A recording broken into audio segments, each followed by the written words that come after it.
ክቡራትና ክቡራን የፋይናንስ ምርታ በኢትዮጵያ ወደ ተባለው ኮንፈረንስ በድጋሚ እንኳን ደህና መጣችሁ ለማለት ወዳለው። ይሄ የካፒታል ገበያ የምንለው በአጭሩ ሲገለጽ ምንድነው ሚለውን ለማብራራት ሞክራለሁ። የካፒታል ገበያ ካፒታል በሚፈልጉ በዚህኛው ሳይድ በእኔ በቀኝ በኩል በዘረዘርኳቸው ተቋማትና ደግሞ በተለያየ ምክንያት አንድም ኤክሰስ ካፒታል ያላቸው በመሆኑ ምክንያት ሁለትም ካፒታል ከሌሎች ነገሮች የሚለየው ትርፍ ካለበት እጥረት ወዳለበት ቦታ መሄድ ብቻ ሳይሆን ካፒታል በባህሪው የተሻለ ውጤት ወደሚያገኝበት ቦታ የሚሄድ ነገር ነው። ኤፊሽንት አሎኬሽን ኦፍ ሪሶርሰስ ምንለው ማለት ነው።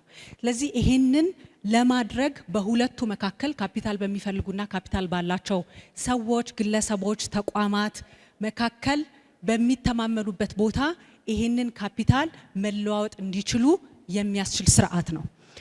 ትልቁ ጥቅሙ ይሄ ካፒታል ገበያ እንግዲህ እንደምታዩት በዚህም ስላይድ ላይ አንድም ኢኖቬሽንን ማበረታታት፣ በተለይ ደግሞ ካፒታል የሚገኘው ከካፒታል ገበያ ብቻ አይደለም። ሁላችሁም የምታውቁት ሌሎች የፋይናንስ ምንጮች አሉ። የካፒታል ገበያን ግን ልዩ የሚያደርገው አዲስ ሀሳብ ባላቸው ኢኖቬቲቭ በሆኑ ኢኮኖሚን በልዩ ሁኔታ ሊደግፉ የሚችሉ የኢኮኖሚ እንቅስቃሴዎችን የሚደግፍ በመሆኑና በልዩ ሁኔታ ኢኮኖሚን የማፋጠን ባህሪ ስላለው ነው። እንግዲህ ካፒታል የሚፈልገው የመጀመሪያው መንግስት ነው።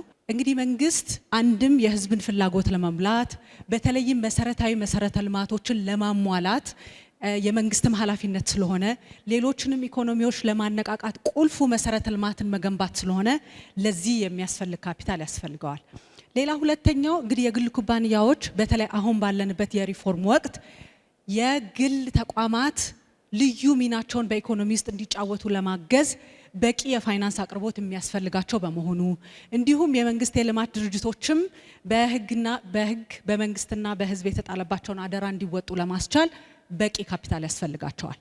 እነዚህ የሚፈልጉትን ካፒታል ደግሞ የሚያቀርቡ ተቋማዊ ባለሀብቶች ወይም ኢንስቲትዩሽናል ኢንቨስተርስ ምንላቸው የግለሰብ ተቋማት እኔንና እናንተን የመሳሰሉ በተለያዩ ምክንያቶች ትንሽም ይሁን ትልቅ አንዳንድ ጊዜ ትርፍ ሌላ ጊዜ ግን ቅድም እንዳልኩት በመደበኛነት ከሌሎች መንገዶች ያገኟቸው ከነበሩ ትርፎች የተሻለ ማግኘት የሚፈልጉ የማህበራዊ ዋስትና ኤጀንሲዎች ወይም በተለምዶ ፔንሽን ፈንዶች የምንላቸው ከግለሰቦች ከፔንሽነርስ ምንም እንኳን መሰረታዊ ኃላፊነታቸው ለቤኔፊሻሪዎቻቸው በጡረታ እድሜያቸው ወቅት ክፍያ መፈጸም ቢሆንም ይሄ ክፍያ ግን በወቅቱ ያለው ኮምፒቲቲቭ ውጤት እንዲኖረው ትርፋማ ገንዘብ እንዲያገኙ ገንዘባቸው የበለጠ ትርፍ ወደሚያስገኝበት ቦታ እንዲሄዱ ይፈልጋሉ።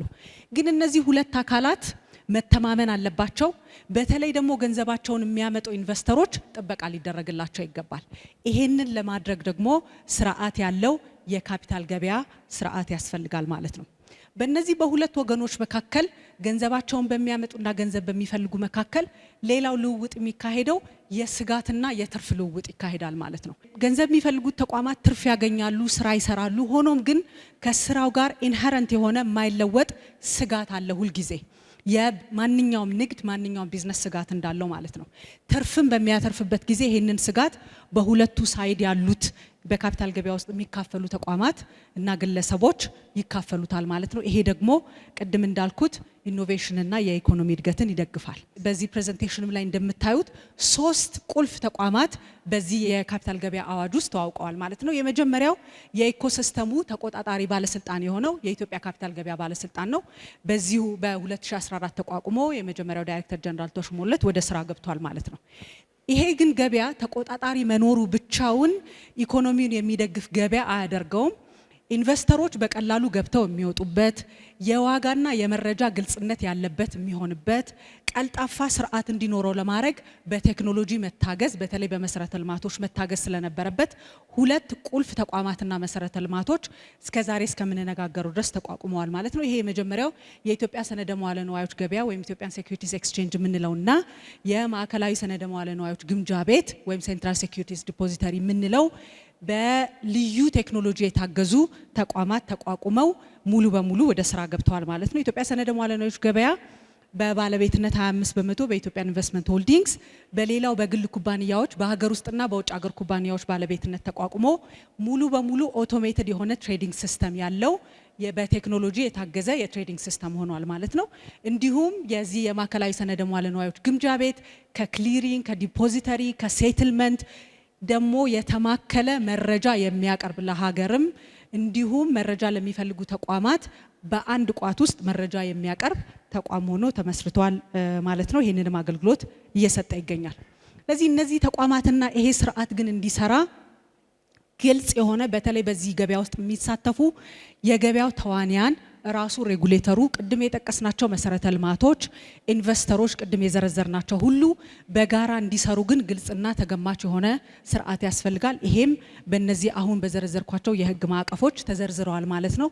በተለይ እነዚህ ማዕቀፎች ለኢትዮጵያ ካፒታል ገበያ ባለስልጣን በአዋጅ ቁጥር 1248 የተሰጡትን 4 መሰረታዊ ኦብጀክቲቮች በዋናነት ለኢንቨስተሮች መብት ጥበቃና ከለላ መስጠትን፣ ግልጽነት ያለው ገበያ መመስረትን፣ ሲስተሚክ የሆነ ሪስክ በገበያው ላይ እንዳይከሰት መከላከልና ገበያውን ማልማት የሚሉ ዓላማዎችን ለማሳካት ተብለው የተዘረጉ ናቸው። በተለይም ኢንቨስተሮች ከይሄ ካፒታል ገበያ ከመዘርጋቱ በፊት ያልነበሩ በገበያው ላይ ሲቀርቡ ያልነበሩ መረጃዎች በአንድ ቦታ በተማከለ መልኩ በቂ የሆኑ መረጃዎች እንዲቀርቡ ለማስቻል የተዘረጉ ናቸው። ሌላው የካፒታል ገበያ መዘርጋት በተለይ በዚህ በረቂቅ ህጎች ዝርዝር ውስጥ የምታዩት ፋይናንሻል ኢንክሉዥንን ቅድም በክቡር ገዢው ሲገለጽ እንደነበረው የፋይናንስ አካታችነትን ልዩ ወደሆነና ወዳደገ ትርጉም የወሰደ ወደፊትም የሚወስዱ የህግ ማዕቀፎች ናቸው። ስለዚህ ሴቪንግስ በባንክ አካውንታቸው ውስጥ ገንዘብ ከማስቀመጥ ከዛ የሚገኘውን ኢንትረስት ከማግኘት አልፎ አልፎ ብድር ከማግኘት ባለፈ የእውነትም የኢኮኖሚው ተሳታፊዎች እንዲሆኑ ለማስቻል እነዚህ ህጎች አስፈልገዋል። በዚህ መልኩ ቀርበዋል ማለት ነው። ሌላው እንግዲህ ይሄ የካፒታል ገበያ ስርዓት ከተዋወቀ በኋላ እንግዲህ አንዱ በኢትዮጵያ ካፒታል ገበያ ባለስልጣን የተከናወነው ተግባር ይሄንን በአነሰ ዋጋ ካፒታል ፎርሜሽንን ለማበረታታት ይሄንንም ደግሞ የሚያቀላጥፉ የካፒታል ገበያ አገልግሎት ሰጪዎችን እንግዲህ ላይሰንስ ማድረግና ወደ ስራ ማስገባት ነው። በዚህ ላይ እንደምትመለከቱት 15 የሚደርሱ በተለያዩ ካታጎሪዎች ማለት ነው ኩባንያዎች ላይሰንስ አድርገናል።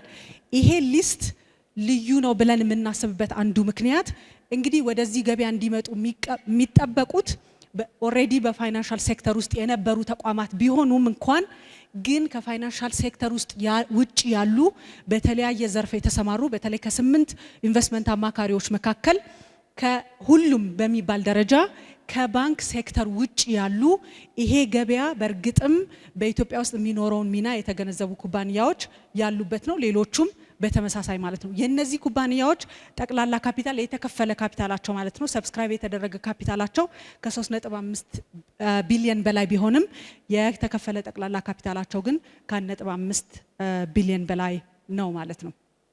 ሌላው እንግዲህ ቅድም እንዳልኩት በገበያ ውስጥ ግልጽነት እንዲኖር በቂ መረጃ ለኢንቨስተሮች ማቅረብ እንዲቻል ሌሎች ከኔ በፊት የተናገሩ ሚኒስቴር መስሪያ ቤቶችና በፊስካልም በሞኔታሪ ፖሊሲ ውስጥ ሚና ያላቸው ተቋማትም ጨምሮ ቅድም የዘረዘርናቸው ኢንቨስተሮች በቂ መረጃ እንዲያገኙ ለማድረግ ኩባንያዎች በቂ መረጃ ለኢትዮጵያ ካፒታል ገበያ ባለስልጣን እንዲሁም ለህብረተሰቡ መግለጽ የሚያስችላቸው የሰነደ ሙዓለ ንዋዮች ምዝገባ የምንለው በኋላም ደግሞ በኢትዮጵያ ሰነደ ሙዓለ ንዋዮች ገበያ ሊስት እንዲያረጉ በአማርኛው ተመሳሳይ ስለሆነ ምዝገባ እንዲያረጉ የሚያግዝ ስርዓት ነው። በዚህም በጣም በርካታ ኩባንያዎች በህግ የተቀመጠው የጊዜ ገደብ ከማለፉ በፊት ማመልከቻ አቅርበዋል።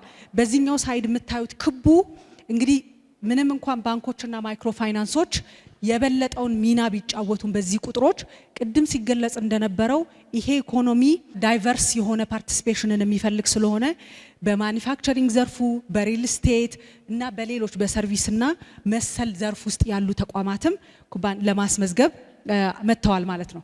መጨረሻ ላይ የምታዩት የ213 ቢሊዮን ብር ጠቅላላ ካፒታል ሁለት ሲግኒፊካንሶች አሉት። የመጀመሪያው በአንድ ሀገር ያደገ ካፒታል ማርኬት ስለመኖሩ የሚያሳየው ጠቅላላ በካፒታል ገበያ ውስጥ ያለው የማርኬት ካፒታላይዜሽን መጠን ነው። ሁለተኛው ደግሞ ይሄ ማርኬት ካፒታላይዜሽን ከጂዲፒው አንጻር ያለው ጥምርታ ነው። ስለዚህ አሁን እንኳን ባለንበት በዚህ አመት ከ200 ቢሊዮን ብር በላይ ካፒታል ያላቸው ማርኬት ካፕ ያላቸው ማለት ነው ወደ ገበያው መጥተዋል። ይሄ ቁጥር በሚቀጥሉት ጊዜያት ጨምሮ ከኛ ጋር አቻ ኢኮኖሚ ካላቸው አገራት ጋር የጂዲፒ ጥምርታም ይሁን ወይም የማርኬት ካፒታላይዜሽን ቁጥራችን እዛ ይደርሳል የሚል እቅድ ነድፈን ነው እየሰራን የምንገኘው። ሌላ እንግዲህ የገበያችንን ጥልቀት ጥሩ መሆን ከሚያመላክት ነገሮች አንዱ የሰከንደሪ ማርኬት ወይም ሁለተኛ ገበያ የምንለው እንቅስቃሴ ነው። በዚህኛው በኩል የምታያቸው ኩባንያዎች ኦሬዲ ሰነደ መዋለ ንዋዮቻቸውን አስመዝግበው በኢትዮጵያ ካፒታል ገበያ ባለስልጣን የተወሰኑት በኢትዮጵያ ሰነደ መዋለ ንዋዮች ገበያ ኦሬዲ ሊስት ያደረጉት፣ የተወሰኑት ደግሞ አሁንም በአዲሱ ገበያ ካፒታል ሬዝ እያደረጉ የሚገኙ ለመጀመሪያ ጊዜ በኢትዮጵያ ካፒታል ሬዝ እያደረጉ የሚገኙ ኩባንያዎች ናቸው። እንደምታዩት እነዚህ ተቋማት አምስቱ እንኳን ከተለያየ 3 ሴክተር አሁን እንኳን የምናየው ገበያው አካታችና የተለያዩ ተቋማትን የሚያካትት መሆኑን ማየት እንችላለን። ሌላው ትልቁ አዲስ ተዋውቋል የምንለው ተጀምሯል የምንለው ሰነደ መዋለ ንዋዮችን ወደ ኤሌክትሮኒክ ፎርም ለውጦ ግብይትን ቀላል የተቀላጠፈ እንዲታይ ማድረግ ነው። ስለዚህ እሱም እንደምታዩት አለ ተብሎ ከሚገመተው እንግዲህ የሼር ሆልደር ቁጥር ራፍሊ በመቶ ሺዎች የሚቆጠር ቢሆንም ከዚህ መካከል እስከ 63000 በላይ የሚሆነው ወደ ኤሌክትሮኒክ ፎርሙ መቀየር ተችሏል ማለት ነው።